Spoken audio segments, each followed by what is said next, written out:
एक जब ज़िला देते हैं, एक एलिवेशन होता है तो फंड्स भी ज़्यादा आते हैं।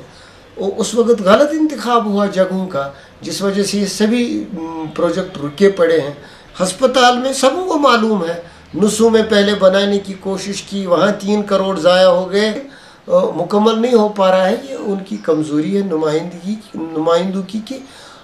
लाया गया है जो पैसा, रिलीज्ड मनी जो है, जो अप्रूव्ड प्रोजेक्ट्स हैं, उनमें देरी क्यों? यहाँ तो बहुत ज़्यादा प्रॉब्लम है। मैं पहले कहना चाहता हूँ कि यहाँ पे फैसिलिटी जो है वो तो पूरी तरह से अवेलेबल नहीं है। अगर हम देखेंगे कि चूँकि मैं 7 किलोमीटर से दूर यहाँ पे आया हूँ, मुझे एक एक्सरे करना था, बहुत टाइम ज़्यादा लगा। फैसिलिटीज़ नहीं है यहाँ पे, पेशेंट्स का इतना ज़्यादा रश होता है, कैचमेंट एरिया बहुत ज़्यादा है। एक्चुअली तो हमारा जो डिस्ट्रिक्ट हॉस्पिटल वो बना ही है, लेकिन जो ये यहाँ पे ये एकोमोडेशन है ये पूरी तरह से अच्छी नहीं है। यहाँ पे हॉस्पिटल का था, उसमें लगभग 8 महीने से ज़्यादा टाइम के लिए काम बंद रहा है, जिसकी वजह से प्रोजेक्ट डिले भी हुआ।